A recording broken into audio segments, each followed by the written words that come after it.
J'ai sans doute été un peu trop insouciant. En tant que prêtre et en tant qu'homme.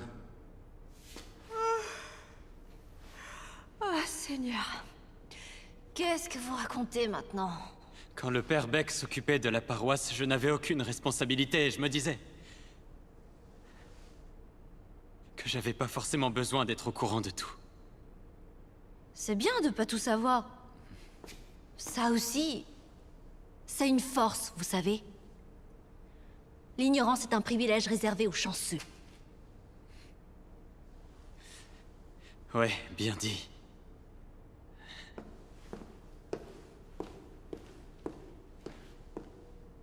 J'espère sincèrement que demain n'arrivera jamais! Qu'est-ce qui lui prend? C'est pas parce qu'il pique une crise que tout va s'arrêter. N'importe quoi.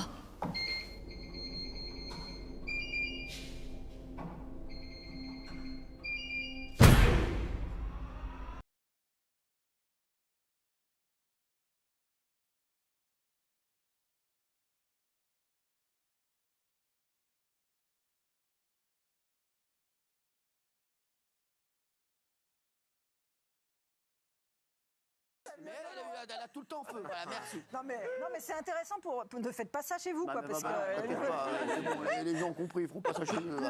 Allez, je voulais recevoir, et on va parler de l'Arcom de petites secondes, parce qu'il y a Amine Elbaï qui est avec nous ce soir.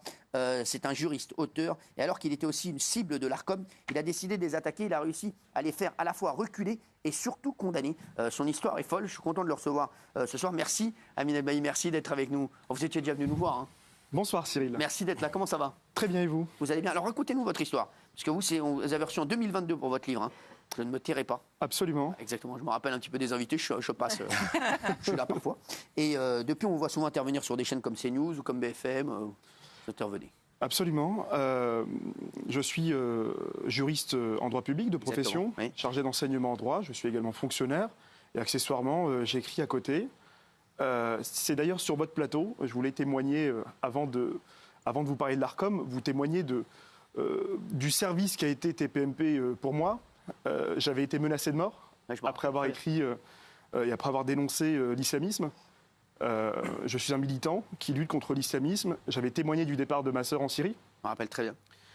Qui a abouti d'ailleurs à ce qu'elle épouse, le terroriste du Bataclan. Et j'avais porté un long combat pour faire rapatrier les enfants français qui étaient détenus au nord-est de la Syrie. Et c'était sur votre chaîne que j'avais lancé un grand appel qui a été entendu puisqu'ils ont été rapatriés. Et je voulais vous en remercier. Ah, merci Amine. Écoutez, voilà, vous avez, ça me fait plaisir d'entendre des choses comme ça. Et c'est vrai qu'il y a plein de messages aussi qui me sont envoyés sur Twitter, voilà, de gens qui me disent on a pu faire ci grâce à ça, faire ça. Donc merci Amine. Et franchement, ça nous fait bien plaisir. C'est pour ça qu'on essaie d'être là tous les soirs aussi. Mais la deuxième chose, c'est que votre appel au calme m'a permis de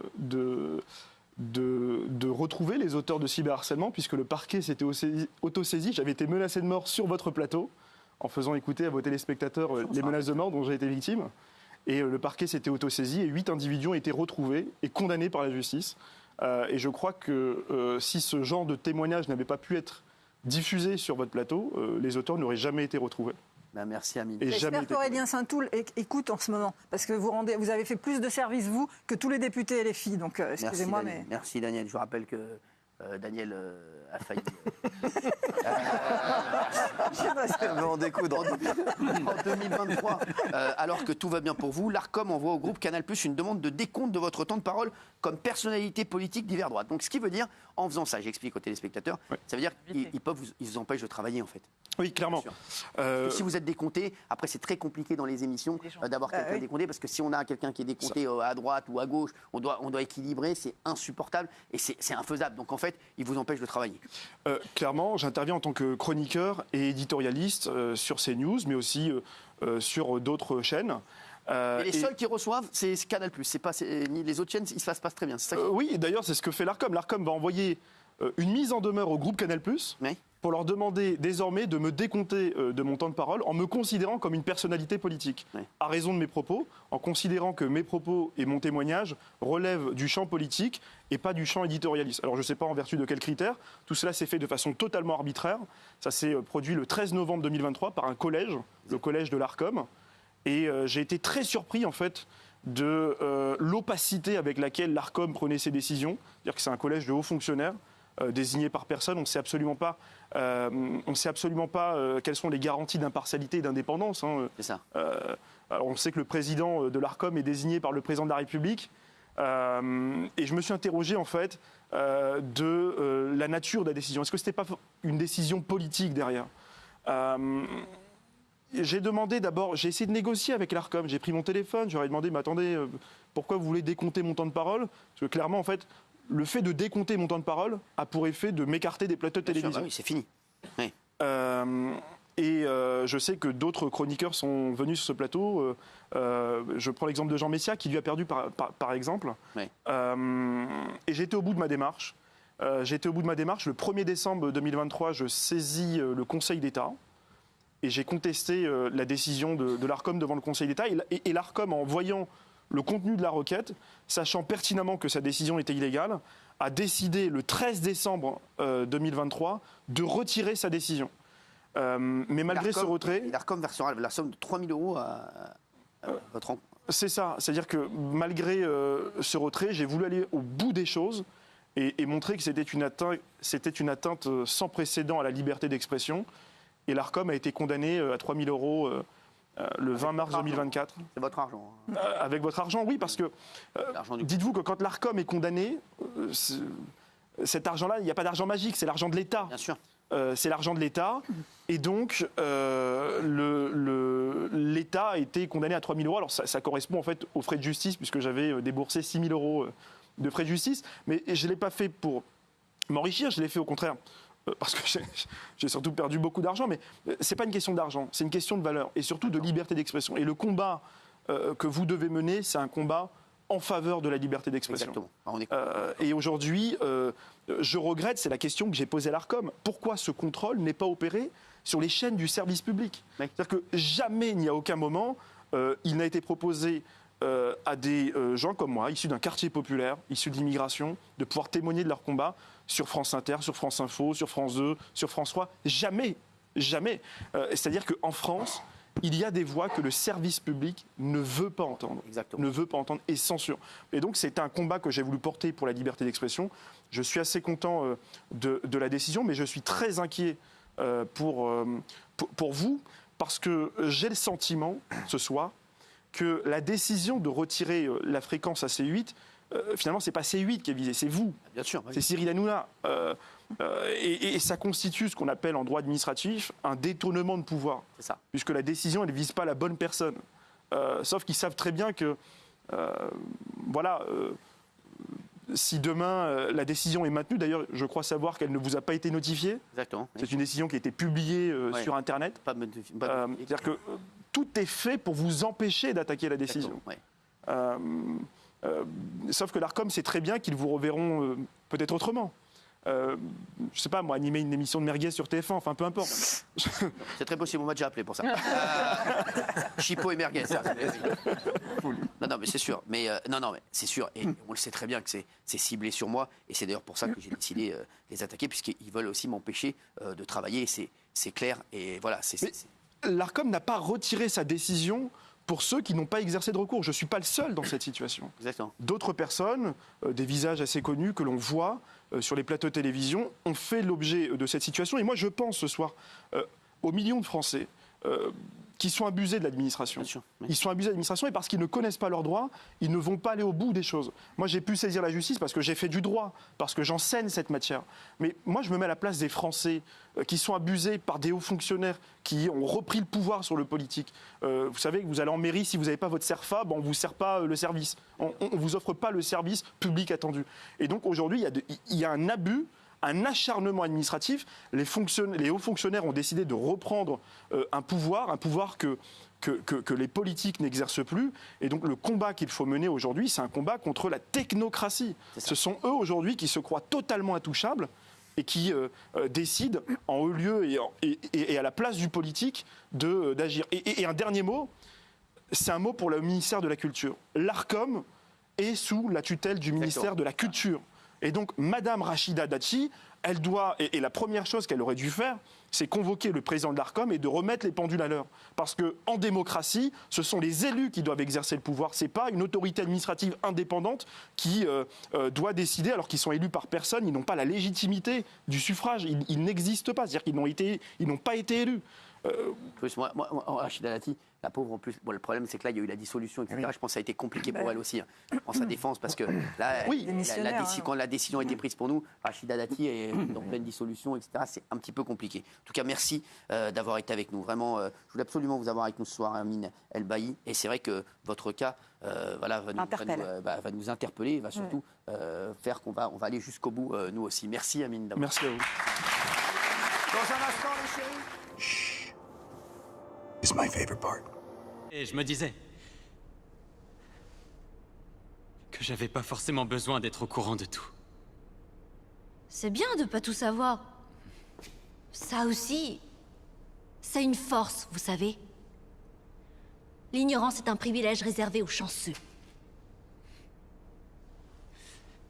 Ouais, bien dit.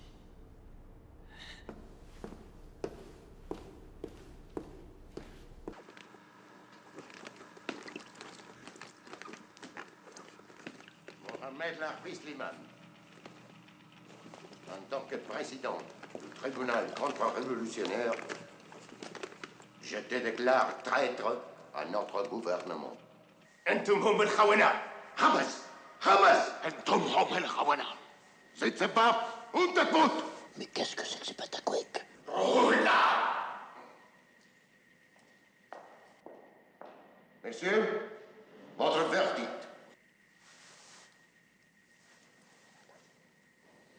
La mort. Parle, Slimane. Et tu as la vie sauve. La révolution est comme une bicyclette. Quand elle n'avance pas, elle tombe. Qu'a dit Merckx? No. Che Guevara.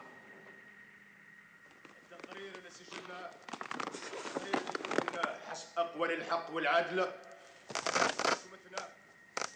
التقرير ما له سؤال ولا نداء. بعد اجتماع حكموا كل الحكام محمد العربي سليمان.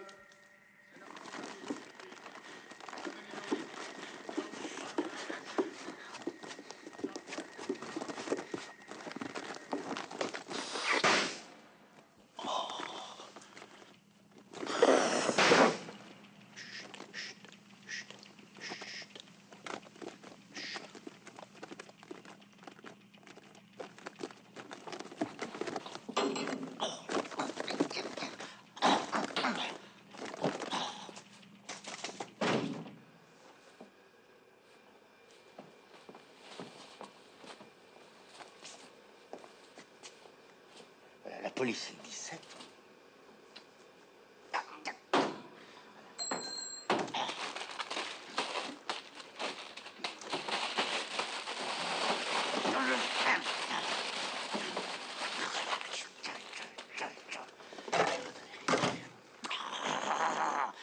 Alors, la police, c'est le 22.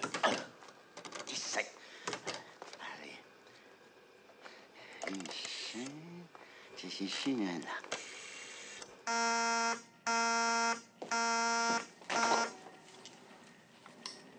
Aziz. Allô? Allô? Le 17, la police? Oui, Donnez-moi le commissaire, vite, vite! c'est le commissaire à l'appareil. Ah, monsieur le commissaire, il faut venir tout de suite à l'usine de chewing-gum, le Yankee. Le chewing-gum. Oui, le chewing-gum, là. Et qui êtes-vous, monsieur? Victor Pivert, industriel à Paris. Pivert. Pivert, comme un Pivert,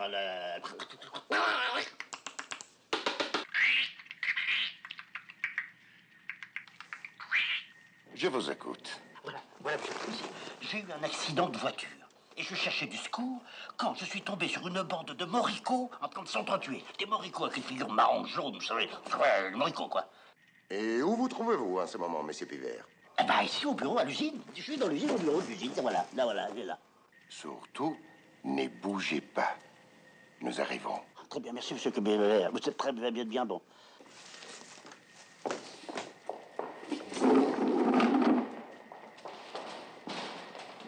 Mais dites-moi, monsieur Pivert, ces moricots, vous les avez vus?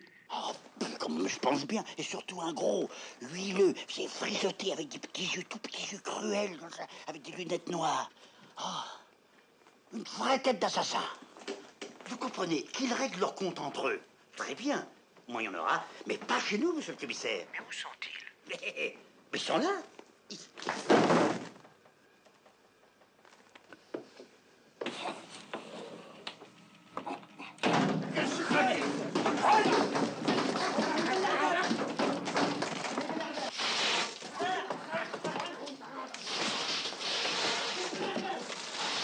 Cassez le beb.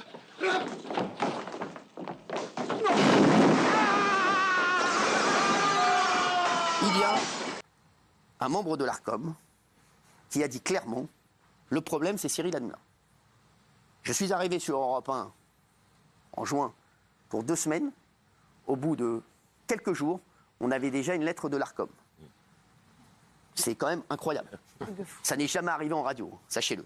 Pour un manque de pluralisme. J'ai reçu depuis la rentrée que des personnes de la majorité présidentielle. On n'a pas reçu de lettre de l'ARCOM. Là, c'était lors des législatives, et j'avais reçu Gérald Darmanin, Rachida Dati, Jordan Bardella, Marion Maréchal, Éric Ciotti. Donc j'avais des personnes à la majorité, celles qui voulaient venir. Et j'avais beaucoup de gens du Rassemblement national, parce qu'ils veulent venir dans mes émissions, les deux. Aujourd'hui, vous le savez que la LFI ne vient pas dans les émissions, donc forcément, c'est compliqué. Donc moi, j'ai un manque de pluralisme, mais quand, et je le redis, je vais encore les prendre en exemple, l'émission d'à côté dit dans une interview, on ne reçoit pas le Rassemblement national, eux, ils font ce qu'ils veulent. Hein. Eux, ils ont le droit de tout faire, ils ont le droit de dire on ne reçoit pas le Rassemblement national, ils font ce qu'ils veulent, puisque eux, ils ont la carte des bien-pensants et d'une certaine élite. Alors, est-ce moi la cible? Oui, c'est moi la cible. Et je vous le dis, j'avais même proposé à C8 et aux dirigeants de C8, que je remercie, que ce soit Maxime Saada qui a été exceptionnel lors de l'audition, mon Gérard Brice-Viré qui a été exceptionnel également, et Franck Apieto, voilà, notre président de C8 qui a été incroyable aussi. Vous savez, ce sont 3 hommes de cœur. Et ce sont 3 grands professionnels de télévision. Et je leur avais dit, avant qu'ils aillent à l'audition, parce que je leur avais dit, je vous le dis, les gars, pour moi, c'est perdu d'avance. Je sais très bien que c'est couru d'avance, c'est cousu de fil blanc, que ce sera perdu d'avance. Allez-y. Je leur ai dit, dites-leur, on peut se passer de Cyril Hanouna sur C8. Comme ça, vous conservez la chaîne et vous gardez William, vous gardez tout le monde, etc. J'étais prêt donc à dire ça parce que, comme je vous l'ai dit, je pensais d'abord à tous les gens qui travaillent avec nous et tous ces gens que j'aime, et tous ces techniciens, tous les gens qui travaillent en régie, que j'aime énormément. Moi, ma vie, elle est faite. Je vous dis la vérité. Ils ont voulu me toucher, moi, mais c'est pas moi qu'ils ont touché. C'est tous ces gens qui travaillent pour nous. Donc je leur avais dit, allez-y, dites, on peut se passer de Cyril Hanouna. Ils m'ont pas écouté, même Gérald Brice-Viré et Maxime Saada ont dit, non, Cyril Hanouna, il sera avec nous. Et déjà, c'est exceptionnel d'avoir des patrons comme ça. Franchement, c'est des patrons incroyables. Je vous souhaite d'avoir des patrons comme ça. Derrière, est-ce que je suis la cible? Je le dis oui. Puisque, je vous le montre, il y a 2 poids 2 mesures sur toutes les décisions. Et je considère, et vraiment je le pense vraiment, que depuis plusieurs années, je fais l'objet d'un harcèlement répété et réitéré concernant mon travail à la télévision et maintenant à la radio, puisque ça a pris qu'une semaine. J'ai décidé de certainement saisir la justice, afin d'établir les responsabilités pénales de tous les auteurs de harcèlement et de mettre un terme à cette vague de rage et de haine à mon encontre, venant de toutes parts, entraînant un préjudice conséquent. J'ai donc saisi un cabinet d'avocats qui va déposer cette semaine une plainte entre les mains du procureur de la République du tribunal judiciaire de Paris, puisque je me considère, et sachez qu'on a déjà un dossier de 35 pages, harcelé par l'organisme de l'ARCOM, qui, derrière, engendre des messages de haine sur les réseaux sociaux et qui fait que derrière, je suis extrêmement harcelé. Donc aujourd'hui, je veux qu'il soit devant des personnes et qu'il s'explique du 2 poids 2 mesures qui est fait envers ma personne. Je ne peux pas arriver dans une radio le 10 et être mis en demeure par l'ARCOM le 17. Ça n'est jamais arrivé. Je vous le dis, ça n'est jamais arrivé. Donc, c'est qu'il y a un problème envers ma personne et même lors d'une audition, puisque le patron d'Europe 1 avait été en édition à l'ARCOM, il y a une des membres de l'ARCOM qui a dit oui, le problème c'est Cyril Hanouna. Sachez que c'est extrêmement grave. Ils ne peuvent pas empêcher quelqu'un de travailler. Et aujourd'hui, l'ARCOM m'empêche de travailler. Et ils essaient de m'empêcher de travailler. C'est extrêmement grave. Donc moi, C8, c'est une chose. Cyril Hanouna, c'en est une autre. C8, enlever C8, c'est une énorme erreur pour les téléspectateurs et pour tous les gens qui travaillent avec nous et pour tous ces gens qui vont être au chômage. Dire Cyril Hanouna est un problème, ça, qu'on en parle ensemble et qu'on voit ça ensemble devant les tribunaux. Mais aujourd'hui, sachez-le, avoir enlevé C8 pour pénaliser Cyril Hanouna, ça a pénalisé tout le monde, sauf Cyril Hanouna. Ça a juste peiné Cyril Hanouna. Voilà, je voulais dire que je parle de moi à la troisième personne, mais ça m'a juste peiné pour tous les gens qui travaillent avec moi, pour tous les gens qui aiment cette chaîne, et ça m'a peiné énormément également, et avant toute chose, pour les téléspectateurs. Vous savez combien de personnes passent sur C8, sur TPMP tous les soirs? Parce que 2,5 millions de téléspectateurs, c'est 5 à 6 millions de personnes. Vous vous rendez compte ou pas? Tous les soirs, c'est le talk numéro 1. Donc, vous vous rendez compte, enlever le talk numéro 1, c'est dire aux téléspectateurs, c'est une certaine élite qui dit aux téléspectateurs, on ne vous respecte pas. On parlait des élections. Il y a eu des élections, on le voit, ces élections, personne n'a gagné, mais en tout cas, on a l'impression qu'on a fait des élections, mais ça ne mène à rien. Et bien là, c'est dans la même lignée. C'est-à-dire qu'aujourd'hui, il y a 2,5 millions de personnes, voire 4,5 millions de personnes qui passent nous regarder tous les soirs, voire 5 millions, et on dit à ces 5 millions de personnes, vous ne comptez pas, on vous enlève la chaîne. C'est terminé, merci, au revoir, on vous enlève C8. Donc, je vous le dis, on va avoir besoin de vous, car on va se battre pour conserver C8. Comment va se passer cette fin de saison? Eh bien, on va continuer à aider les gens dans cette émission, on va continuer à recevoir tout le monde, sachez-le, et l'émission va rester la même. L'émission va rester en direct, puisqu'on avait fait une proposition à l'ARCOM pour le renouvellement de la fréquence, de passer, bien entendu, en enregistré pour quelques minutes, mais on sera en direct et on continuera à être en direct. Que va devenir TPMP? Eh bien, écoutez, là aussi c'est grave. Que va devenir TPMP? Eh bien, TPMP va continuer jusqu'au mois de février, fin février. Ensuite, sachez-le, bien sûr, la chaîne C8 va faire de nombreux recours pour que cette décision ne soit pas prise, puisque la décision n'a pas encore été prise, puisque c'est pour l'instant un communiqué de presse dans lequel l'ARCOM a condamné C8, voilà, donc C8 n'est plus dans les chaînes qui peuvent se présenter. Mais aujourd'hui, il y a le Conseil d'État, il y a d'autres recours, ça, c'est la chaîne qui va les faire, et la chaîne va essayer en tout cas de conserver la fréquence, car avant tout, ce sont les téléspectateurs qui décident. Pour moi en télévision, on m'a toujours dit, ton seul patron sont les téléspectateurs. Mais aujourd'hui, on a une certaine élite qui ne respecte pas les téléspectateurs. Donc que va devenir TPMP? Bien écoutez, TPMP va continuer, comme vous l'aimez, tous les soirs, jusqu'à fin février. Et ensuite, on va voir déjà ce qui va se passer, on va voir les différents recours. Moi, je vous l'ai dit, je vais faire un recours pour ma personne, parce que je vous le répète, je trouve vraiment qu'il y a 2 poids 2 mesures et qu'il y a une extrême violence du collège de l'ARCOM que j'ai vu lors de l'audition à mon égard. Et ça, c'est extrêmement grave. Et ça, personne ne le dit, mais je vous le dis. Et ça m'a énormément peiné que j'ai fait quelques conneries en direct. Oui, mais tout le bien qu'a fait cette émission par rapport à 0,01 de ce qui a été fait, et je vais dire, qu'est-ce qui s'est passé? On a fait un canular, oui, qu'on regrette, et que je faisais pendant des années à la radio, sachez-le, qui n'a jamais dérangé personne, le canular que j'ai fait en direct. On s'est pris la tête avec un député, Louis Boyard. On a vu que Louis Boyard, partout où il allait, il essayait de mettre la zizanie et de semer la zizanie partout où il va. Donc il n'y a pas qu'avec moi qu'il a eu des problèmes, mais derrière, ça a été 3,5 millions d'euros d'amende, parce que c'est ces 2 amendes-là. Hein. Derrière, il y a eu quoi? Il y a eu Gérard Fauré qui a parlé, et Gérard Fauré qui est invité sur toutes les émissions, qui a été invité sur des émissions d'Ardisson des dizaines de fois, sur plein d'émissions. Mais il n'y a que nous qui avons pris l'amende, parce que Sacha Elbaz avait mis des baskets et qu'on a dit, ah ben tiens, c'est des baskets de cette marque-là. Donc, je vous le dis, par rapport au bien que l'on fait, par rapport à tout le bien qu'on a fait, et tous les gens qui comptent sur nous, voilà, je pense à tous ces gens qui viennent même le vendredi dans TPMP, pour qui on compte énormément, qui viennent, qui ont qui sont heureux d'être avec nous tous les vendredis, ces personnes handicapées qui viennent avec nous, voilà, à qui on amène autre chose, à qui on amène un soleil voilà, dans leur vie. Eh bien, et à tous les gens qu'on a aidés, parce qu'on a aidé énormément de gens dans TPMP, il faut vous dire que si on ne fait rien, et si vous ne faites rien, TPMP risque de ne plus être là en mars. Donc c'est extrêmement grave.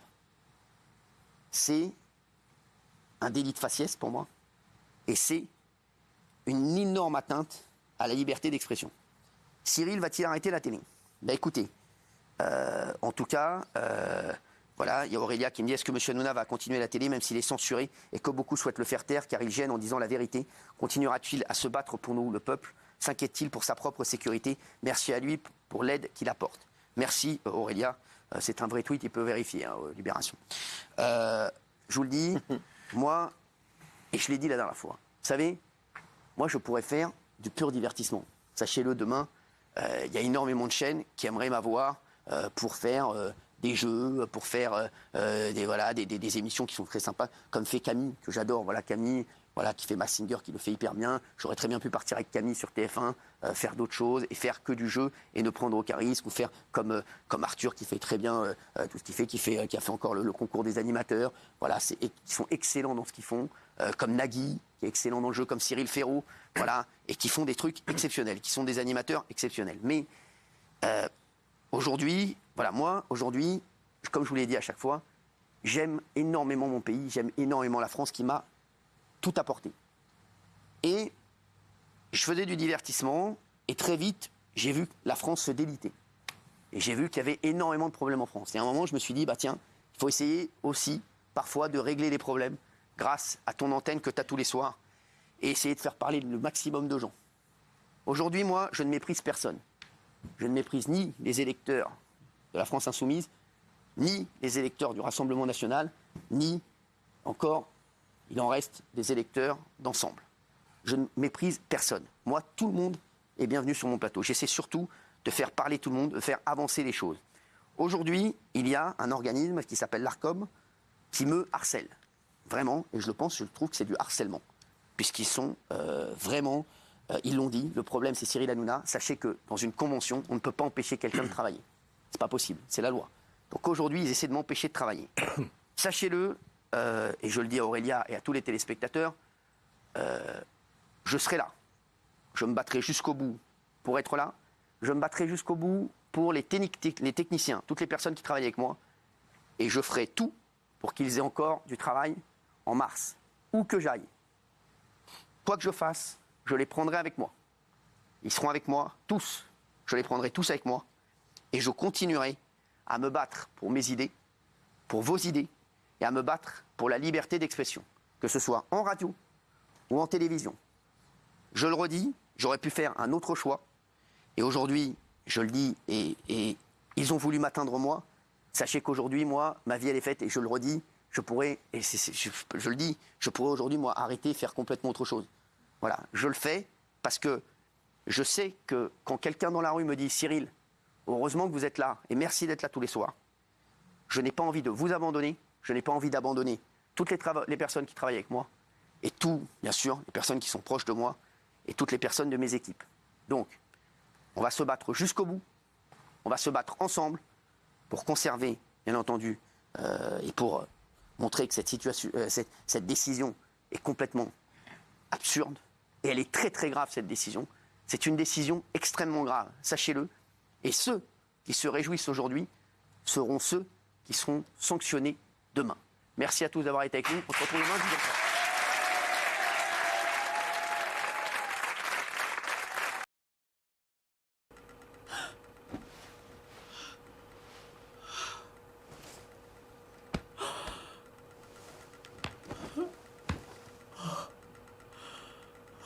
C'est une catastrophe. Qui aurait pu imaginer ça? Tout cet argent qui est parti en fumée. Maman, arrête. Je disais, Teresa, votre foi est sans pareil. Maman, je comprends pas. C'est quoi le rapport avec l'argent? L'argent. Écoute-moi bien, l'argent n'a aucune importance pour l'instant. C'est quoi l'important? Tu sais ce qui compte. C'est où il a pu aller avec tout cet argent. Comment il a osé? Il a abandonné ses fidèles. Ces pauvres brebis. Il est parti et tout ça pourquoi? Parce qu'il a pensé qu'à sauver sa peau. Seigneur, c'est terrible. Des brebis, C'est une n'importe catastrophe. quoi. Pourquoi il fallait que ça m'arrive à moi? La fin du monde approche. Et c'est moi qui y passerai en premier. Annel! Où es-tu? Rentre à la maison!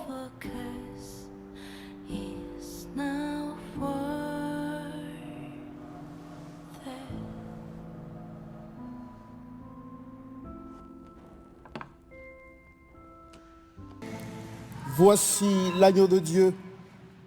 Voici celui qui enlève les péchés du monde. Heureux les invités au repas des noces de l'agneau. Seigneur.